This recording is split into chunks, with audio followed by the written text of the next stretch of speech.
जिन्होंने मंदिरों को तोड़ा और मस्जिद के गुंबद बनाए, परंतु जब देखा गया खुदाई हुई तो उसमें नींव में श्री राम को लोग गुरुदेव इसलिए प्रफुल्लित और प्रसन्न चित्त हैं कि माँ कौशल्या की नगरी है छत्तीसगढ़, जहाँ आने के बाद वो सनातन धर्म के लोग यदि मेरी बात सुन रहे हैं तो पूरे रामचरितमानस के अंदर एक भी क्षमा शब्द नहीं आया। बागेश्वर धाम सरकार जिस तरीके से हिंदू धर्म सनातन धर्म के लिए काम कर रहे हैं। जी नमस्कार दोस्तों, आप देखना शुरू कर दी न्यूज 20 सबसे तेज खबर। आज भिलाई शहर के इंडियन कॉफी हाउस में एक प्रेस वार्ता रखी गई। भिलाई शहर में एक भव्य कार्यक्रम होने वाला है, लाखों की संख्या में ही श्रद्धालु आने की संभावना है। इस संबंध में आज एक प्रेस वार्ता हुई, समिति के लोगों से बात करते हैं। यहाँ पर इंडियन कॉफी हाउस में आज प्रेस वार्ता रखी गई, किस संबंध में प्रेस वार्ता रखी गई आज? हमारे लिए प्रश्न का इस प्रश्न का उत्तर यह है कि हमारे लिए प्रसन्नता की बात है, आपके लिए भी प्रसन्नता की बात है कि इस धरती में जहाँ एक और बाबर अकबर और औरंगजेब आए, जिन्होंने मंदिरों को तोड़ा और मस्जिद के गुंबद बनाए, परंतु जब देखा गया खुदाई हुई तो उसमें नींव में श्री राम को लोगों ने पाया। भगवान श्री राम का मंदिर का लोकार्पण जो जनवरी के महीने में होने जा रहा है, उसके बाद भगवान श्री राम के गुरु वशिष्ठ गोत्र के वशिष्ठ गोत्री श्री रामानंदाचार्य जगत गुरु स्वामी रामभद्राचार्य जी का आगमन इस भिलाई की धरती में होना अपने आप में बहुत बड़ी बात है। इस देश के अंदर जितने भी अधिकांश श्री राम कथावाचक हैं या श्रीमद् भागवत के कथावाचक हैं, अधिकांश आपके शिष्य हैं, आपके शिष्यत्व को स्वीकार किया हुआ है। बड़े मुश्किल से ऐसे महापुरुष इस धरती पर आ रहे हैं जिसमें अधिक से अधिक संख्या में आप सभी का उपस्थिति बहुत ही अनिवार्य है। आप लोग आइए, सुनिए कि श्री राम हैं क्या।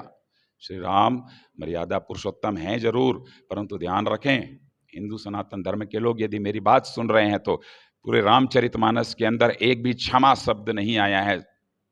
श्री राम जी पराक्रम के देवता हैं साहब, वो कृपा कर सकते हैं, क्षमा नहीं करते हैं। तो ऐसे ऐसे अद्भुत आपको प्रसंग सुनने को मिलेंगे। इस हनुमत यज्ञ में आप शामिल हों, श्री राम कथा को श्री भगवान के मुख से, श्री रामभद्राचार्य जी के मुख से आप लोग सुने, आनंद आएगा। भिलाई शहर में भव्य कार्यक्रम होने वाला है और क्या व्यवस्थाएं रहेंगी? व्यवस्था करने के लिए हम लोग एक निमित्त हैं, एक माध्यम हैं।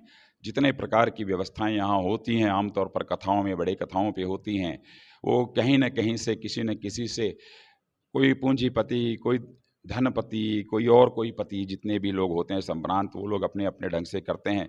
हमारे पास कोई धन संपत्ति नहीं है, हम लोग गरीब हैं या किंचन है, राम के भक्त हैं। आप सभी से अनुरोध है आप लोग आएँ, बाकी वहाँ पर प्रसाद की व्यवस्था होगी और राम कथा सुनने के लिए बढ़िया माइक लगा रहेगा। प्रेस वालों के लिए बैठने की व्यवस्था होगी और वैसे भी भिलाई धर्म प्रेमी नगर है जहाँ निरंतर कथाएं होती हैं, तो ठीक उसी प्रकार की कथाएं आपको सुनने के लिए मिलेंगी। भिलाई शहर में कथा कब से कब तक चलेगी? प्रथम पहर जो होगा वो श्री हनुमत यज्ञ का होगा। 15 फरवरी से कथा 9 दिवसीय प्रारंभ होगी।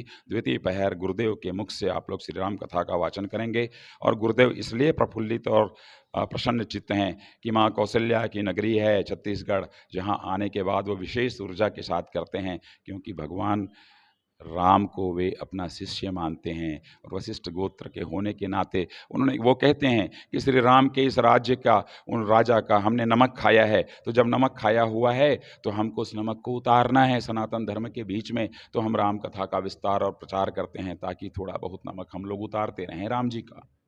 भिलाई की जनता से क्या अपील करना चाहते हैं? भिलाई की जनता से विशेष रूप से यही अपील है कि इस कथा में अधिक से अधिक संख्या में उपस्थित होने का कष्ट करें और अधिक से अधिक अपना सहयोग प्रदान करने का कष्ट करें। कथा में आकर के निःशुल्क आप लोग, सशुल्क, जिस प्रकार से समिति वालों से मिलके, जिस समिति में जैसी भागीदारी आप लोग करना चाहें, स्वागत है, वेलकम है। समय सारणी देखिए, करीब 9 से 10 बजे के बाद में श्रीमद् भगवत महायज्ञ प्रारंभ होगा जो 2 से 3 घंटे चलेगा, जिसमें सैकड़ों की संख्या में जो प्रकांड विद्वान हैं वो आ रहे हैं, इस हनुमत यज्ञ को करेंगे। द्वितीय पहर में 2 बजे 3 बजे के आसपास से कथा प्रारंभ होगी। गुरुदेव भगवान वो जो उसका समय है तय करेंगे कि 2 बजे से करेंगे या 3 बजे से करेंगे। उस समय किस तरीके का मौसम रहेगा, क्योंकि ठंड रहती है तो अंधेरा थोड़ा जल्दी हो जाता है, तो उस समय पे आगे पीछे होगा, पर द्वितीय पहर में कथा होगी। श्री रामभद्राचार्य जी की भिलाई में पहली कथा होगी।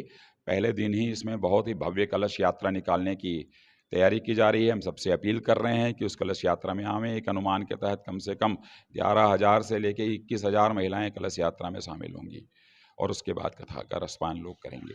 और भिलाई में आने के लिए वो विशेष रूप से इसलिए भी प्रसन्न हैं कि भिलाई का उन्होंने काफ़ी नाम सुना हुआ है और वो भिलाई आए भी हुए हैं। उनकी कथा पहले दुर्ग में हो चुकी है। अभी आपने बागेश्वर धाम को लेकर कुछ बातें बोली थी प्रेस वार्ता में, उसके लिए देखिए, हमारे लिए गौरव का विषय है कि बागेश्वर धाम मेरे भी गुरु भाई हैं और बागेश्वर धाम सरकार जिस तरीके से हिंदू धर्म, सनातन धर्म के लिए काम कर रहे हैं, वो बहुत ही स्वागत योग्य है। जगत गुरु रामानंदाचार्य प्रथम प्रातः वंदनीय स्वामी रामभद्राचार्य जी के वो भी शिष्य हैं और साथ ही प्रेमभूषण जी अभी यहाँ आए हुए थे। भिलाई में कार्यक्रम हुआ था मिश्रा जी के यहाँ, Shankaracharya medical college, engineering college में। प्रेमभूषण जी भी आपके शिष्य हैं। राजन जी महाराज की भी यहाँ कथा हो चुकी है भिलाई में, वो भी गुरुदेव के शिष्य हैं। मैं भी गुरुदेव का शिष्य हूँ। हम लोगों का उद्देश्य यही है कि राम काज करते चलो। आपका परिचय? मैं डॉक्टर अशोक हरिवंश हूँ। मुझे डॉक्टर अशोक चतुर्वेदी के नाम से भी जाना जाता है। मैं रायपुर का रहने वाला हूँ। श्री राम कथा में करता हूँ और डॉक्टर अशोक हरिवंश के नाम से मेरा भी यूट्यूब चैनल है। मेरी कथाएं प्रभु निःशुल्क होती हैं।